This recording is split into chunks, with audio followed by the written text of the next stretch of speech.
Ito po si Kuya po. Ay, hello, Miguel po. Kuya, ano po pangalan? Yami po. Yami. Opo. Miguel, Kuya Yami, Miguel. Siya si Kuya Yami Cruz. At dahil may kinalaman sa pagtatanim ang Mission Tuko, sakto ang meetup namin. Pero hindi lang pala pagtatanim ang ituturo niya sa akin.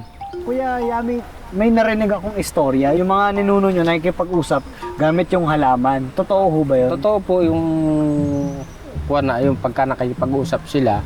Halimbawa po sa dalaga o kaya binata, ang ginagamit po nila dun yung mga dahon. Katulad po ng tinatawag po nila na tibig.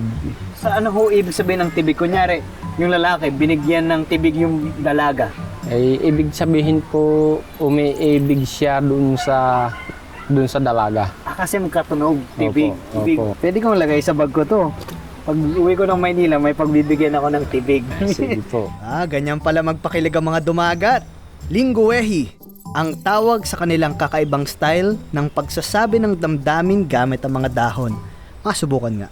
Tawag po nila dyan, buko-buko. Halimbawa nakita ng matatanda, para silang kumbaga sa kuwan na buko na Nahuli. nahuli. Opo, parang nahuli po. Okay. Yan naman po yung sakate. Ang ibig sabihin nyo, sakate, sakali po na magkatita uli sila po. Baka sakali lang. Opo, baka Ito, sakali. ano ibig sabihin naman ito? Ano ang tawag po dito? Ang tawag po diyan ay pako. Kung ibig sabihin po ng pako, may pangako daw po sila. Pako, pangako, kasi Opo. katunog. Opo.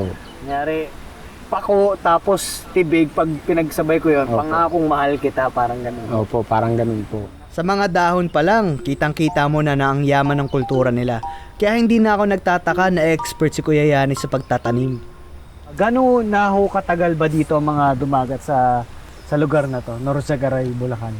Ang pagkakasabi po nung tatay ko mula pa po nung wala pang dam.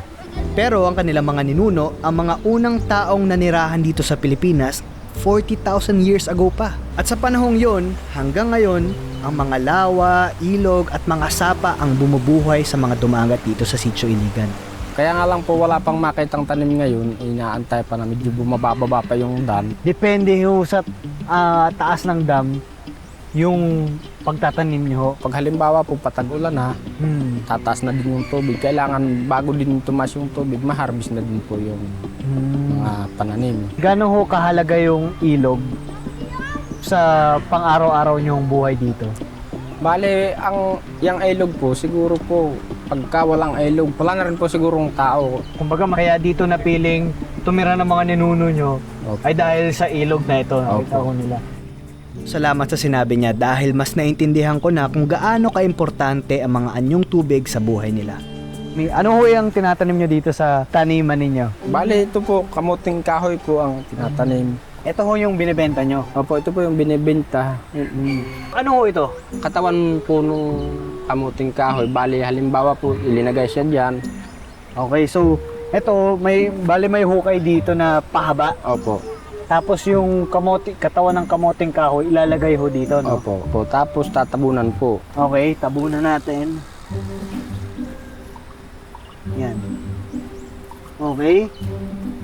Tapos, Ito rin. opo, Lagyan din natin to. bale, diyan na po magsisimula yung kanyang laman. Pag tumubo ho siya, diba nakaganyan ho yung pagkalagay natin. Pag ganun. Opo, pag ganun po yung tubo yung pinakakatawan niya, maiiwan na po yung laman dun sa ilalim. Dun po susupling yung laman niya para mas lumaki yung kamuting kahoy. Ganun ho pala. Ngayon, pagkakain ako ng kamoting kahoy, alam ko na kung paano siya tumutubo. Kuya Yami, maraming salamat ulit sa pagtuturo sa akin sa pagtatanim. At least may bago akong kaalaman ngayon. Salamat ho, salamat ho. Salamat din po sa pagdating dito sa lugar namin kahit napakalayo na. Opo, napakaganda dito. Babalik ako pag may time ako. Sige. New mission 2 accomplished! Explorers, 2 missions down, 1 more to go. Excited na ako para sa 3rd mission ko. Tara, let's!